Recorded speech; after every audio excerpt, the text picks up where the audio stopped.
आज 5 जून समूचा विश्व पर्यावरण दिवस, वर्ल्ड एनवायरनमेंट डे मना रहा है। पर्यावरण का मतलब सभी प्राकृतिक या मैन मेड परिस्थितियां जो पृथ्वी पर जीव जंतु, पौधे या मानव के जीवन और उसके विकास को प्रभावित करते हैं, उसको पर्यावरण कहा जाता है। पर्यावरण मुख्यतः शुद्ध वायु सबसे पहला इसके घटक के रूप में सामने आता है। शुद्ध वायु का मतलब प्रकृति ने जो हमें निश्चित ऑक्सीजन और नाइट्रोजन का मिक्सचर दिया हुआ है।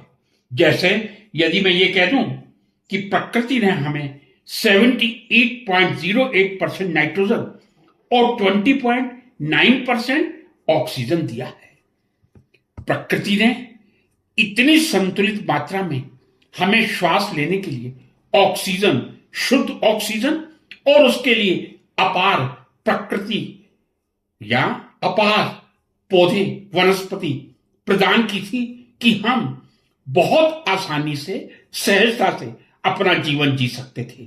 लेकिन मानव का लालच उसको ना जाने क्यों इतना अंधा बना देता है कि उस अंधेपन में, ब्लाइंडनेस में हम भूल जाते हैं कि प्राकृतिक संतुलन जो प्रकृति ने हमें दिया है, यदि हम इसको असंतुलित, इम्बैलेंस करेंगे तो इसका परिणाम भी हमें ही भुगतना पड़ेगा। क्लाइमेट चेंज, जी हां, जलवायु परिवर्तन।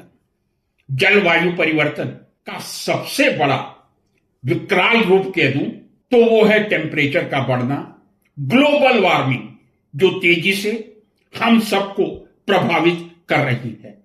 हम महसूस भी कर रहे हैं। और कुछ डेटा से बात कर लें। यदि मैं कहूं पिछले 200 वर्षों में पृथ्वी का टेम्परेचर बढ़ा है, मैं इंकार नहीं कर रहा, लेकिन 200 वर्षों में मात्र 1.2 डिग्री सेल्सियस की वृद्धि पृथ्वी के तापक्रम में हुई थी। पिछले 100 सालों में आए 1.01, यानी पिछले 200 सालों में यदि 1.2 डिग्री सेल्सियस बढ़ा था, पिछले 100 सालों में 1 डिग्री तापक्रम पृथ्वी का बढ़ा है। चिंता की बात यह है 1975 जब से एक औद्योगिक क्रांति की तीव्र शुरुआत हुई है, यदि वो डेटा मैं आपके सामने पेश करूं, दिखने में बहुत छोटा हो सकता है, लेकिन पिछले 50 वर्षों में 0.9 डिग्री सेल्सियस का बढ़ना, या मैं फिर रिपीट करना चाहूंगा, पिछले 50 वर्षों में 0.9 डिग्री बढ़ गया। पिछले 100 सालों में 1 डिग्री बढ़ा था और पिछले 200 सालों में 1.2 डिग्री बढ़ा था। ये जो बढ़ता हुआ तापक्रम है, ग्लोबल वार्मिंग है, ये अलार्मिंग इंडिकेटर है। कहीं ये हमारे विनाश का कारण ना बन जाए। यदि आंकड़ों से ही बात को आगे बढ़ाई जाए, एक इंसान प्रतिदिन 0.857 केजी, जी हां 0.857 केजी या 600 लीटर ऑक्सीजन ग्रहण करता है। और यदि पूरे विश्व की 830 करोड़ या 8.3 बिलियन पॉपुलेशन की मैं बात करूं तो उसका एनुअल कंजम्पशन कितना है? 2.5 गीगाटन पर ईयर।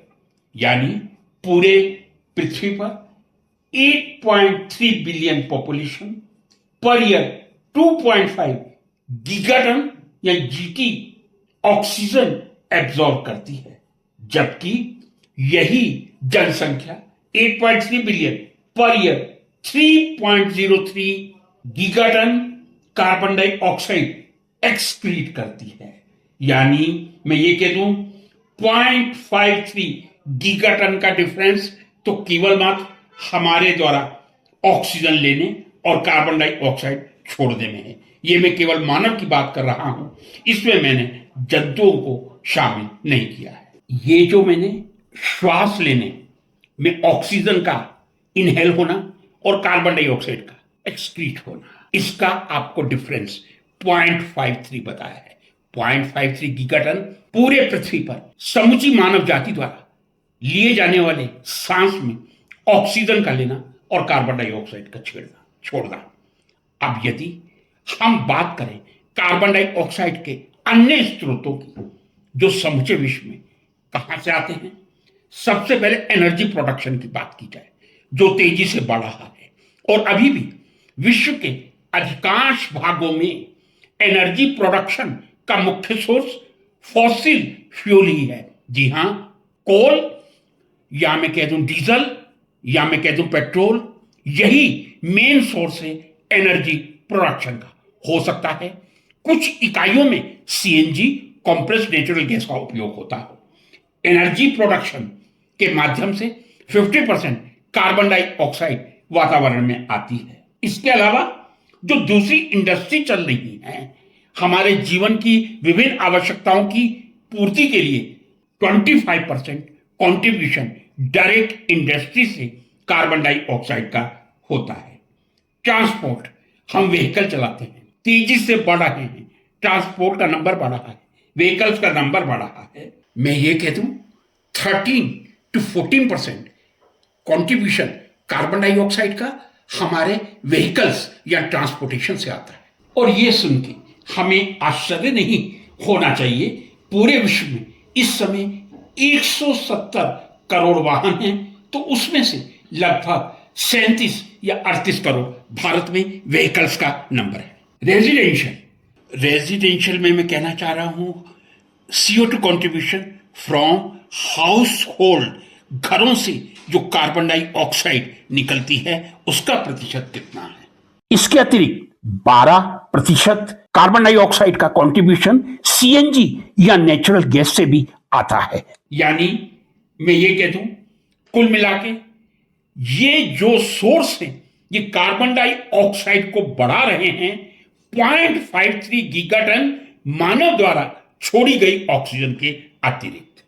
और ये जो बढ़ती हुई कार्बन डाइऑक्साइड की मात्रा है, यही ग्लोबल वार्मिंग का कारण है। जो मैंने आपसे कहा, पिछले 50 सालों में यदि टेम्परेचर 0.9 डिग्री सेल्सियस बढ़ा है, तो आने वाले 50 सालों में एसएसपी की जो चेतावनी है, शेयर्ड सोशो इकोनॉमिक पाथवे की चेतावनी है, यदि हम इसी तरह चलते रहे 2075 दूर नहीं है, मात्र 49 ईयर्स ही बचे हैं। मैं ये कह दूं, पृथ्वी का टेम्परेचर 1.5 से 2 डिग्री बढ़ेगा।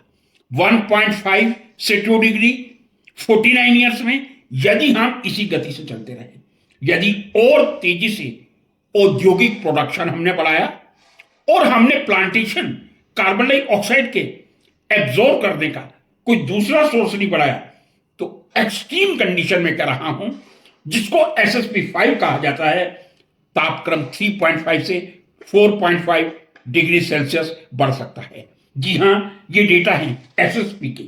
SSP 5 यानी एक्सट्रीम कंडीशन में 49 ईयर्स 2075 तक पृथ्वी का तापमान 3.5 से 4.5 डिग्री सेल्सियस बढ़ सकता है। सामान्य कंडीशन में मैंने कहा 1.5 to 2 डिग्री। सोचिए, यदि 1.5 डिग्री टेम्परेचर बढ़ा, 2 डिग्री बढ़ा नॉर्मल कंडीशन में, तो उन महानगरों का क्या होगा जो समुद्र के किनारे बसे हुए हैं। बढ़ता हुआ टेम्परेचर, ग्लोबल वार्मिंग, इसी चिंता से निपटने के लिए 2026 की जो थीम रखी गई है, वो रखी गई है क्लाइमेट एक्शन। यानी उन सभी गतिविधियां और जो हमारी ये कह दूं एफर्ट से क्लाइमेट चेंज के खतरों से निपटने के लिए किस तरह हम एक ऐसा प्लान बना के एक्सिक्यूट कर सकते हैं, ताकि हम कार्बन डाइऑक्साइड को एब्जॉर्ब करवा के ऑक्सीजन की मात्रा को बढ़ा सकें, तभी हम ग्लोबल वार्मिंग से बच पाएंगे। आज विश्व पर्यावरण दिवस पर मैंने आंकड़ों के साथ एक हकीकत, एक सत्य, एक ट्रुथ आपके सामने रखा है।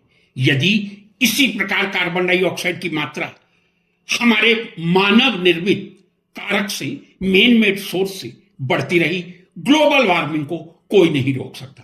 और ग्लोबल वार्मिंग का दूसरा मतलब है मानव का विकास, मानव का विनाश या पृथ्वी का विनाश। क्लाइमेट एक्शन इस बार विशेष थीम है 2026 के वर्ल्ड एनवायरमेंट डे पे। मैं समझता हूं प्लांटेशन एक नारा बन चुका है, वो नारा नहीं बनना चाहिए। यदि एक ही प्लांट को आप एक जगह लगाते हैं, फिर अगली बार उसी जगह दोबारा लगा देते हैं, तो ये मानव की क्रूरता या दुष्टता कही जाएगी। कितने प्लांटेशन हमें करने चाहिए? शायद 145 करोड़ भारत की जनता या 830 करोड़ विश्व की जनता साल में 10 प्लांटेशन करके मेंटेन करे, तभी हम कार्बन डाइऑक्साइड की मात्रा को संतुलित कर पाएंगे। मित्रों, एक मैं मैसेज और देना चाहूंगा। आने वाली पीढ़ी के लिए हम बहुत कुछ सोचते हैं, सोचना चाहिए, क्योंकि वो हमारी नेक्स्ट, मैं क्या कह दूं, जनरेशन है, पीढ़ी है। सोना चांदी इकट्ठा करते हैं, पैसा इकट्ठा करते हैं। क्या आपने कभी सोचा है यदि 50 साल के बाद 3 से 5 3.5 to 4.5 degree in adverse condition या नॉर्मल कंडीशन में, जिसको कोई नहीं रोक सकता, 1.5 to 2 डिग्री सेल्सियस तापक्रम बढ़ता है, किस तरह ग्लोबल वार्मिंग हमारे आने वाली जनरेशन के लिए हानिकारक होगी? कहीं इतनी हानिकारक ना हो जाए कि वो गोल्ड, सिल्वर या पैसा एकमात्र भौतिक वस्तु बन के रह जाए और इंसान ऑक्सीजन लेने के लिए तड़प जाए।